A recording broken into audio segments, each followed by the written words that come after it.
This was the last straw. This was what turned every Juice WRLD fan against Ali Lotti. It's crazy because before the rapper died, Ali was his ride or die. But after he passed away, things took a complete 180. From wild tales for attention to attempts at profiting off his estate, Ali Lotti quickly became the villain of Juice's legacy. But if you've been paying attention, you would have seen who she really was right from the jump, way before Juice's demise and way before she even met him. Are you still with me? Good, because I'm about to reveal the dark truth. This is how Ali Lotti made millions off Juice WRLD's death. Ali Lotti who? Before the tears and social media backlash, before the airport incident that took Juice WRLD's life, before sneaking into his DMs and starting one of the most highly publicized hip-hop relationships of all time, Ali was a native of New Jersey, a country girl if you will. She was born Alicia Leon on the 28th of May, 1992, to a black father and Puerto Rican mother. I mean, my mom had me when she was 15. Oh, wow. So after my mom having me that young and then learning, like my mom was such a, like my biological mom was such a great mom with teaching me about myself. Having a child at 15 was wild enough for Ali's mama, but what made life much harder for the two was that Ali's father had removed himself from the family picture from the very beginning of Ali's life. I know Ali Lotti isn't the most chatty person about her background, but when she talks, she hardly says anything about her pops, and that's because she disowned him a long time ago. So Ali was forced to grow up without her father figure in her life, and by the time she was 17, after she was done with high school, she decided she wanted to move out of Jersey to live on her own. For the next 5 years, Ali would live on the road, all within Tennessee though, skipping between different cities in Alabama to Memphis and Vegas. During this period, Ali got a dog, worked as a bartender, did some dancing, if you know what I mean,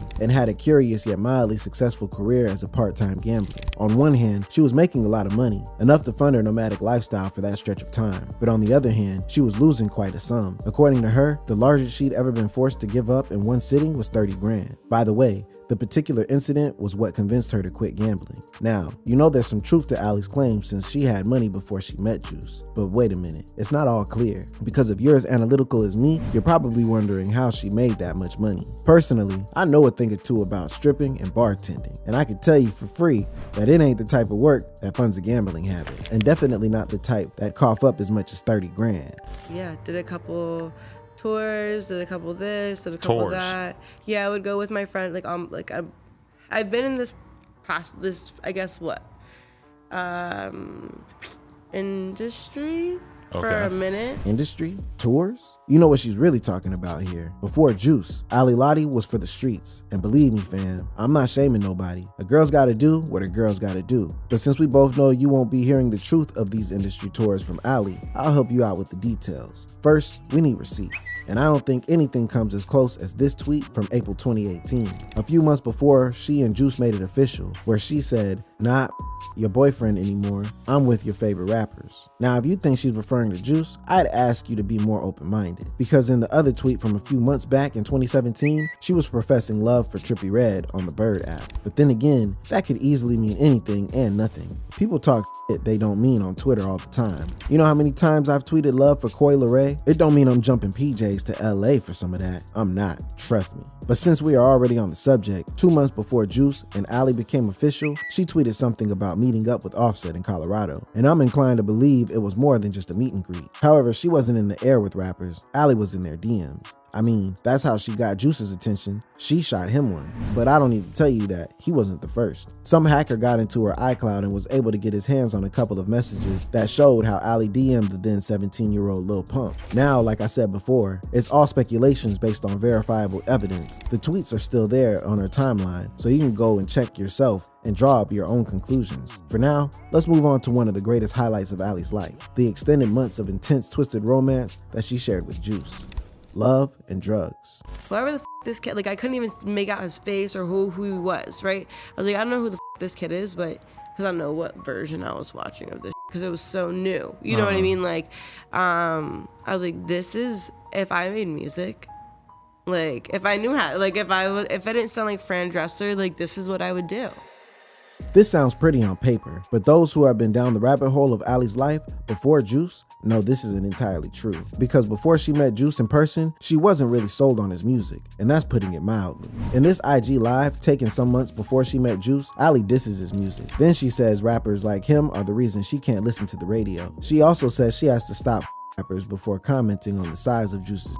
It's a lot, I know. Now, it's unclear if Juice had seen this clip before they met, and it's possible he did. and forgave her or something. But one thing is clear, Ali would later settle into his sound, recognize his potential, and reach out to Juice first, messaging him with the good music. Keep it up, kid. The first time they would meet physically in person was backstage of a show that Juice had performed in. According to the two, they fell in love immediately. But the situation was messy from jump because Juice was with another girl at the time. He was dating a lady named Alexia, and he'd cheat on her with Ali during this period. His fans hated it at the time, and his homies weren't on board either. In an interview with the New York Times, Juice said that they asked him, "What you doing with the girlfriend? You got all this stuff going on." But Juice was madly in love with Ali, and by November 2018, some 4 months after the DM, they would make their relationship official. Ali relocated her dogs to live with him in Los Angeles, and their epic romance entered full swing. Jared literally, he kidnapped me is the only way we could say it. It's like a joke that we would say, but it happened. I don't own anything from my house except for my dogs. Like, he wasn't trying to have you leave. He was just like, I want your presence. No, he did not let me leave. Juice wanted Ali by his side 24/7. They were inseparable. And unsurprisingly, she inspired a lot of the songs he wrote moving forward. Like this one from Flaws and Sins, where he said, I'm really all in love with all your flaws and sins. Your scars are really gorgeous. Ain't that a weird way of giving you compliments? But while all this sounds dreamy to any lonely lovebird out there, you gotta stop and ask, why her? What did Juice see in Ali that made him choose her? It's not common for rappers to be loyal to one woman, especially when that rapper had cheated on the girl before, and especially when that rapper was as young in the industry as Juice. But it's common knowledge that Juice was more than loyal to Ali. He was devoted. So what made them work? He would go ahead and talk to me more about what he was doing when it came down. Like, he's like, I'm upset. And I'm like,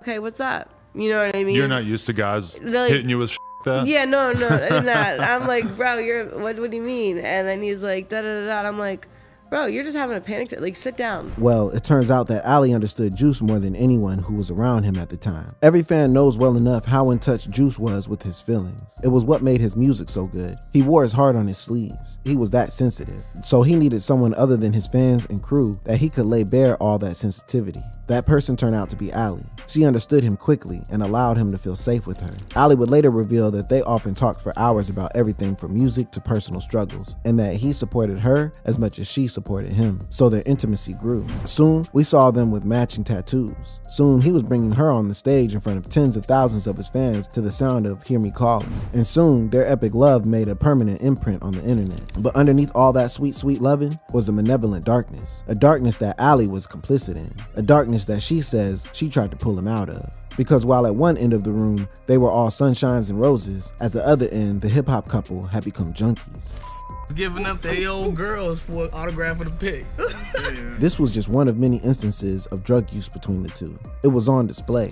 Juice's ex, Alexia, had revealed sometime before that Juice had a drug problem, couldn't hold his own, and would sometimes mix Percocet pills with codeine. Dangerous stuff. And Ali? Well, Ali also had her own problems with drugs. Sometime in August 2017, according to a public document, Ali Lotti, addressed here by her birth name, Alicia Leon, was arrested while trying to transport meth from Mexico into the Southern District of California. And as a direct result, this Alicia Leon cannot visit or reside in Mexico without the permission of a court or probation officer. I'm using this because Ali has denied these claims in her series of tweets claiming that she's never done meth. Wild. She has even stated that the Ali in those documents isn't her. They're just namesake. And somehow, I can understand how this might be true because this incident happened a year before she met Juice, and according to those documents, she was supposed to spend a 3-year term in jail. If she did, she would have never met the rapper. She would have been behind bars. That's not the case, so maybe she isn't lying. I don't know. What I know is, while they were together, they were a junky, toxic couple for the most part. She admitted that it scared her at some point and that she threatened to leave him if he didn't stop. But you see, he didn't stop, and she stayed. And it was the same drug use that eventually led to his untimely tragic death, or was it?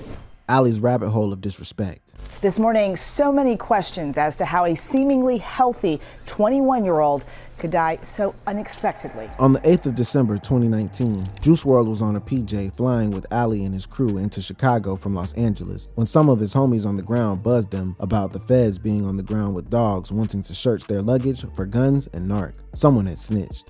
I've lost two of the most important people in my life because of snitches. We would later find out that it was likely the pilot, because while they might not have had guns, there were drugs on the plane, approximately 70 pounds of weed. Now, was it fear? Was it anxiety? Or was he just trying to hold off the withdrawal he was definitely gonna get if he landed in jail that night? I guess we'll never know. But what we do know is that just before landing, Juice had swallowed multiple Percocet pills. Soon the drugs kicked in and he was convulsing. The cops administered Narcan, transported him to a nearby hospital, but it was too late. Juice was gone. Now, Juice's death shocked the world all right, but it was the circumstances surrounding his demise that actually got people talking. In his song Legends, which was dedicated to XXXTentacion, who was murdered in mid-2018 at age 20, and Lil Peep, who overdosed in late 2017 at age 21, Juice rapped, "What's the 27 Club? We ain't making it past 21. This immediately led fans and the media to believe that he had predicted his own death, because he died just days after his 21st birthday. But that's tame, because there were some that believe he didn't predict it, he faked it, and that he was still alive somewhere in the Bahamas. Their receipts? This tweet from 2017 where the rapper said, "My goal is to get overly famous, shine for a couple years, then fake my death." Now, in the quest to find the person responsible for Juice's demise, fans turned the heat from the pilot, who was probably even innocent,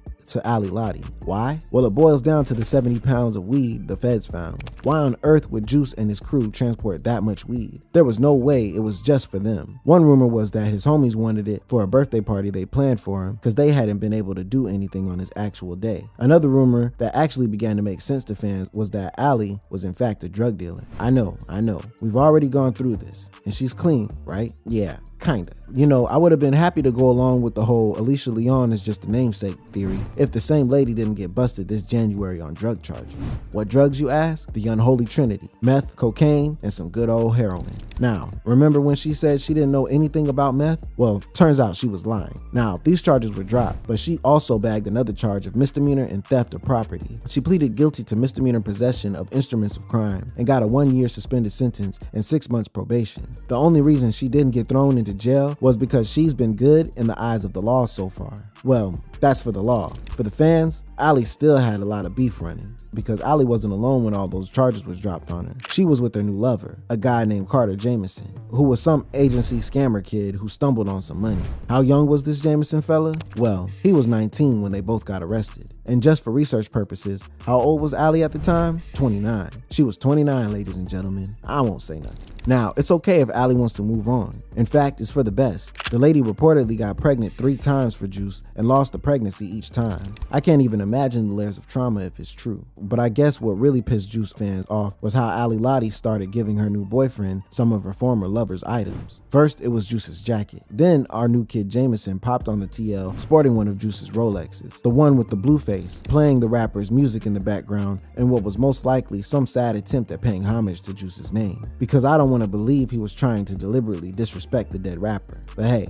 no one was blaming him. They came after Lotti, who should have known better than to piss off an entire fan base with what everyone could see was just plain disrespect. But wait, it somehow gets worse, because someone ran a rumor that Lotti had covered the matching tattoos she made with Juice when he was alive. And to make matters just a little worse, the woman announced she would be creating an OnlyFans dedicated to Juice and herself. Okay, why an OnlyFans though? Why not just post what you want to post on a YouTube channel, Ali? Oh, you're sure you're going to be posting just updates about Juice's unreleased music like Chris Long did and like you promised in this tweet? You sure you're not going to be posting your corn just for $3 a sub, exploiting an entire fan base and the fame you got off your dead lover who would have been sick to see you on that kind of vibe? Oh well. What did y'all expect? Before Juice, she was in the streets. So what do you think was gonna happen after Juice? Now wait a minute, we're not done. Would you believe me if I told you it somehow gets worse? There's nothing that fuels an OnlyFans account better than controversy. And for Ali, that controversy came in the form of conspiracy rants she began on her other socials. The first incident happened in June 2022, when Lotti alleged that something very suspicious happened the day before Juice's death and that she wasn't gonna speak about it until she was sure it was safe. She said she had been silent for over a year and that it was time to share the truth. Then in November, the same month, she started her OnlyFans account. She would go rant this in an IG live session. You guys think he died from a drug overdose? You're wrong!